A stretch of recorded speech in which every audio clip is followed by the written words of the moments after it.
New audio from a conversation between Jonathan Karl and Donald Trump sheds light on just how delusional Donald Trump really is.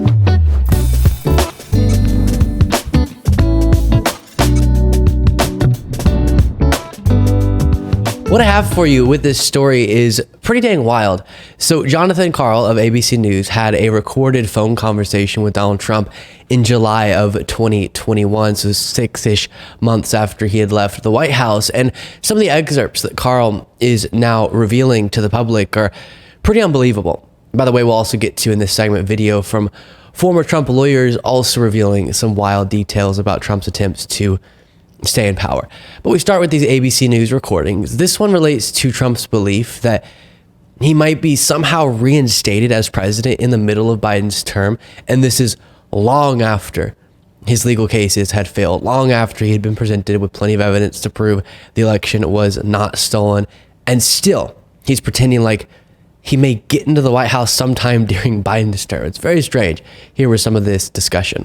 By the way, when you had a release recently, you said 2024 or before. What do you mean by that? You don't really think there's a way you would get reinstated before the next election, do you? I'm not going to explain it to you, Jonathan, because you wouldn't either understand it or write it. You wouldn't either understand it or write it, he says. So he doesn't deny that he indeed is holding out hope that he could be reinstated, whatever the heck that means, but just says he's not going to explain it to you, you unserious journalist. Jonathan Karl. Pretty kooky stuff.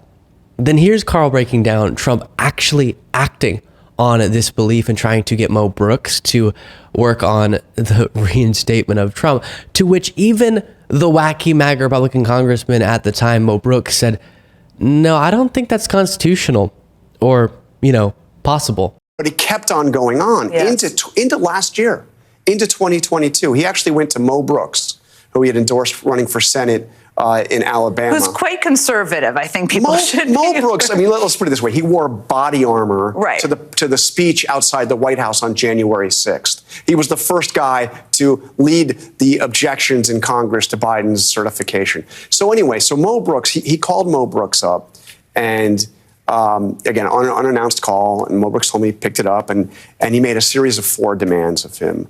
And the demands were all related to this reinstatement thing. He wanted Brooks to go out and call on Biden to be removed from the White House, call for a rerunning of the election, and for Trump to be reinstated as president. And Mo Brooks, again, in a pretty extreme Trump diehard, said, no, that's unconstitutional. I can't do it.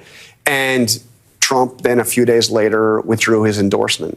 But this is what was going on. He really thought that something was going to happen, the cyber ninjas audit in Arizona and everything else, that it was all going to come to this big culminating moment and he was going to go back into the White House. So at least according to Karl, a part of the reason Trump abruptly took back his endorsement of Mo Brooks in that run for Senate in Alabama is because Mo Brooks was like, I don't even know how I'd begin to move forward on a process of reinstatement.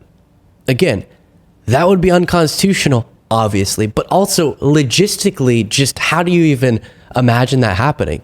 The military taking Biden out of power? So to me, this shows an interesting dynamic in Trump's world. He, of course, is constantly misleading his followers, and he started the lie about the election. They all bought into it. But then interestingly, almost out of desperation and then delusion, he can start being convinced by his followers of things. Because I heard on the ground this for a long time, Trump's going to be reinstated.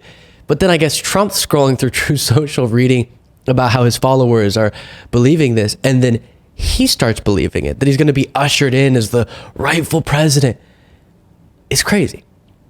Which can we just, again, circle back to and acknowledge how separate from the danger of it, how sad all of this is, and how it reflects on the character of Trump. He's so weak, so insecure, so desperate that he can't just accept, like countless other politicians have to do all the time, that he lost. People lose elections sometimes. It just happens. And so way back before the election, he started realizing the polls didn't look great for him. People were fed up with his handling of COVID. So he preemptively, you might remember, started saying, oh, this election may be stolen and I'm not going to commit to conceding, and the mail-in ballots may be a part of their stealing operation. Then the election happens, and on election night he comes out and says, we won. Just stop counting the votes there. They're trying to steal it. And then, of course, years after, he is still claiming the election was stolen. And apparently started holding on to the fantasy of him being ushered in by the military or whatever it was that he imagined happening in 2022, just in the middle of Biden's term, and becoming president once again. All of that because essentially his fifis couldn't handle that he lost. Again, something adults have to contend with sometimes. All of those lies and all of those delusions for that reason. Now we move on to some incredible footage of Trump's former lawyers being interviewed by Georgia prosecutors in the election interference case in Fulton County. Before playing the clips, here is the reporting also from ABC News. The boss is not going to leave. Proffer videos show ex-Trump lawyers telling Georgia prosecutors about efforts to overturn 2020 election as part of a plea deal. One of former President Donald Trump's attorneys has told prosecutors in Georgia that she was informed in the wake of the 2020 election that Donald Trump was, quote, not going to leave the White House, despite the fact they'd already lost the election and most of his subsequent challenges. The revelation, along with others, came during a confidential interview the Attorney General Ellis had with Fulton County investigators.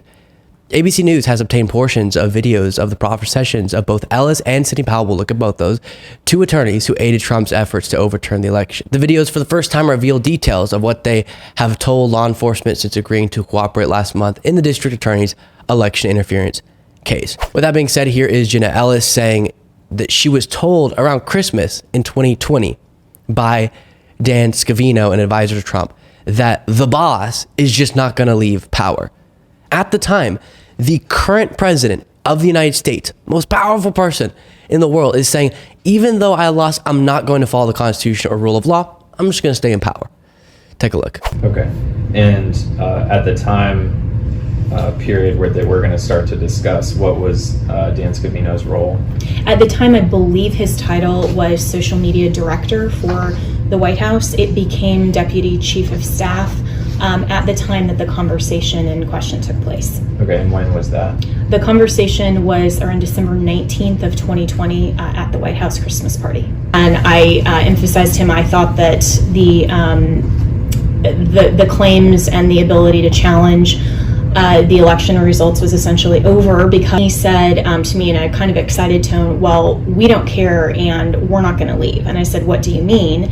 And he said, well, the boss, meaning President Trump, and everyone understood the boss, that's what we all called him. He said the boss is not going to leave under any circumstances. We are just going to stay in power. And I said to him, well, it doesn't quite work that way, you realize. And he said, we don't care. Oh, but Luke, what about Biden? He's wearing tennis shoes to improve his traction when he's wearing suits. This is the real deal. These are the stakes in the election. Donald Trump was telling people around him, no, we're just not going to leave.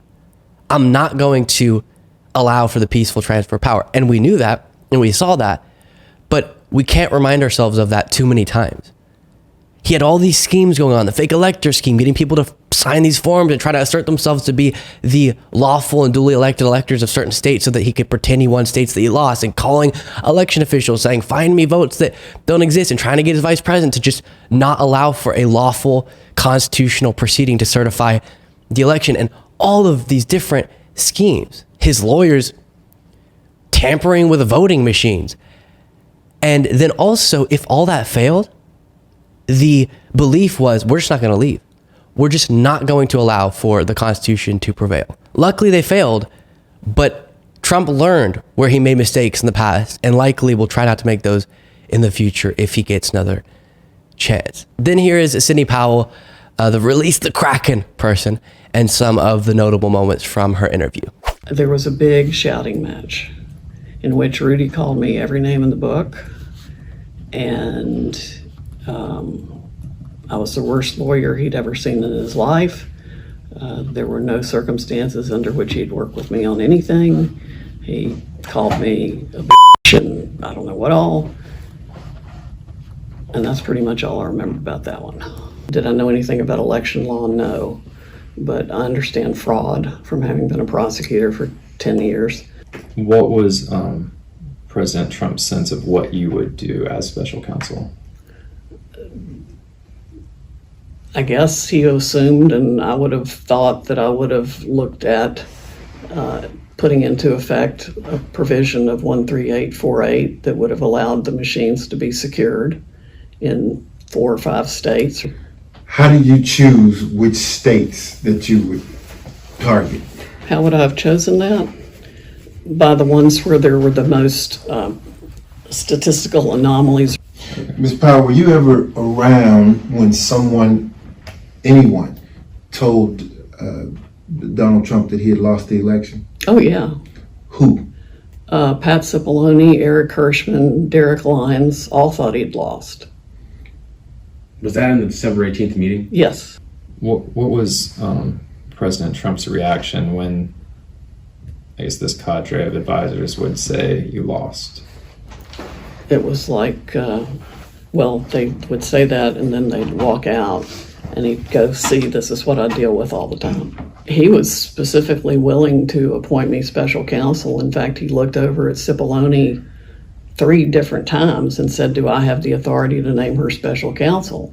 And Cipollone said, yes, you do. And then somebody said, well, she doesn't have a security clearance. So he looked at Cipollone and he said, do I have the authority to give her a security clearance? And Cipollone said, yes, you do. And then about the 3rd time we went through that scenario, Cipollone, I think, said, you can name her anything you want, Mr. President, and nobody's going to pay a bit of attention to it. So much there. First off, I almost bust out laughing when she goes, do I know anything about election laws? No. Okay. Then she talks about being appointed as a special counsel. That's what Trump was considering doing, naming Sidney Powell as a special counsel, meaning giving her special prosecutorial powers to get to the bottom of the stolen election. And she's talking about securing voting machines, whatever that means. I guess that was a part of their broader plan to seize the machines and find the evidence that the Jewish space lasers flipped votes. I mean, wait, I think I'm getting my MAGA conspiracy theories mixed up. Hugo Chavez flipped votes, whatever it was. It's hard to keep track. She also talks about how Trump was informed repeatedly that he lost and just didn't listen, something we've known for some time. Now, as a reminder of my favorite Sidney Powell moment, who again was a lawyer to the most powerful person on the planet, freaky. Here was her in a January 6th Select Committee deposition, taking a swig of a Diet Dr. Pepper. In the short period of time that you had with the president, did he seem receptive to the presentation that you were making? He was very interested in hearing particularly about the CISA finding and the terms of 13848 that apparently nobody else had bothered to inform him of. Such a strange moment. So there it is. Again, democracy is on the line in 2024.